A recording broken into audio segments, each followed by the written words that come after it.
Hola compañeros, soy Francisco Ibargüen, soy estudiante de medicina del sexto semestre del Instituto Politécnico Nacional y les hablaré de la nefrona. Para que entiendan mejor su anatomía y su función de la nefrona, tengo aquí un modelo a escala en la que van a poder identificar mejormente las estructuras de la nefrona. Y bueno, vamos a empezar a hablar de qué es la nefrona. Es la unidad anatómica y funcional de los riñones en donde se forma la orina. Su principal función es la filtración glomerular, la reabsorción y secreción tubular. Cada riñón posee aproximadamente 1.200.000 nefronas y estas están constituidas por, número 1, un corpúsculo renal o de Malpighi, que a su vez ese se constituye por un glomérulo y una cápsula de Bowman. Como pueden ver aquí en la maqueta, en esta parte tenemos al corpúsculo renal, es esta bolita que está aquí, y se constituye de la cápsula de Bowman que tenemos de este lado y el glomérulo en el centro. Número 2, la otra parte de la que se constituye la nefrona es el túbulo renal, que es donde se constituye el túbulo contorneado proximal, el haz de Henle y el túbulo contorneado distal. Como ven aquí, después del glomérulo se conecta con el túbulo contorneado proximal, que viene por aquí. Una vez llegando aquí, se convierte en el asa de Henle descendente y en su porción ascendente. De ahí se continúa con el túbulo contorneado distal hasta llegar a los túbulos colectores, que es donde desembocan su contenido. Ahora, para entender mejor cada una de estas estructuras y su función, hablaremos por separado de cada una de ellas, empezando por el corpúsculo renal.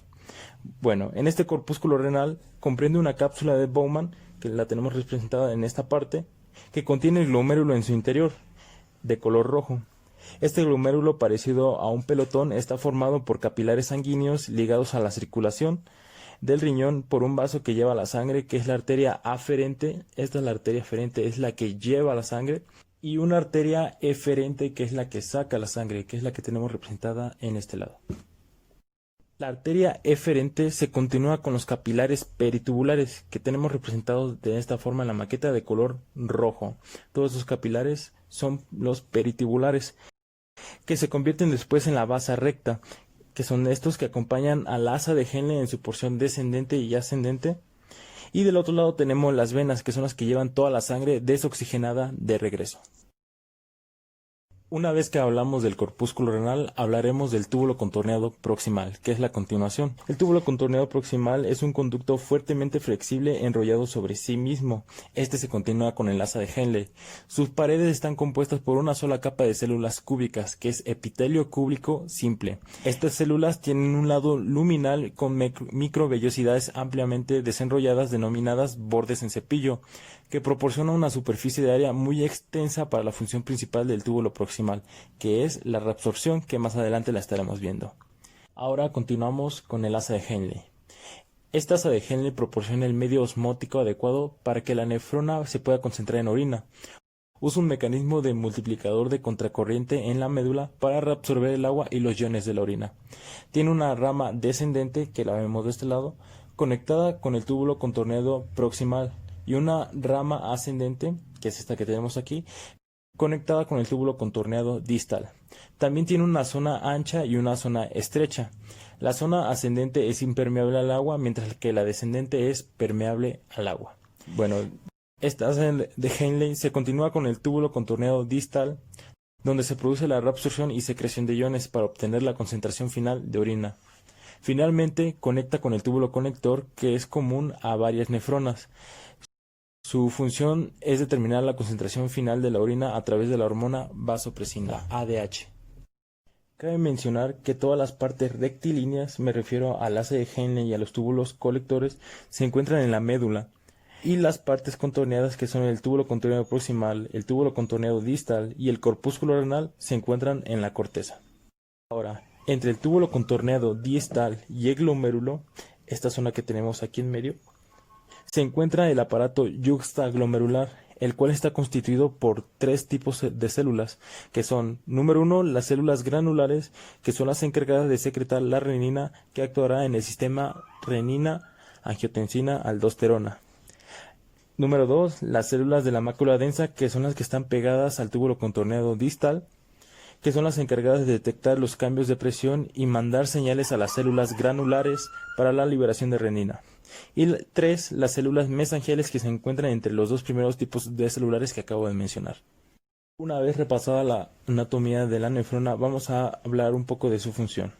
La nefrona tiene 4 procesos fisiológicos importantes que son fundamentales para un equilibrio homeostático y a su vez para la correcta eliminación de la orina. Estos son la filtración, la secreción tubular, la absorción tubular y la excreción.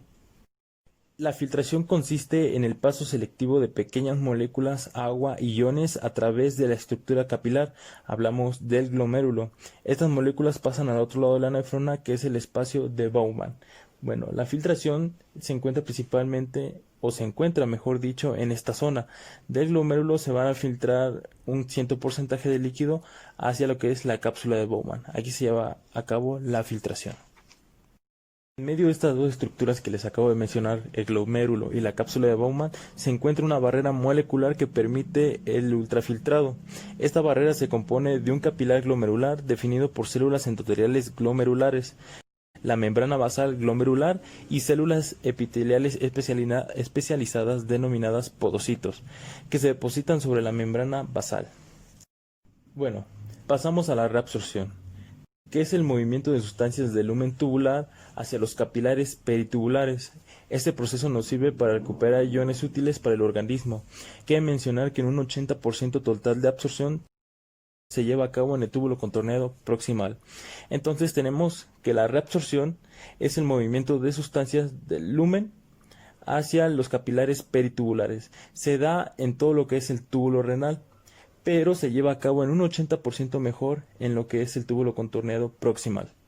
Número 3. La secreción. Este es el movimiento contrario al que acabamos de mencionar. Me refiero a que es el paso de moléculas procedentes de los capilares al inferior del lumen de la nefrona.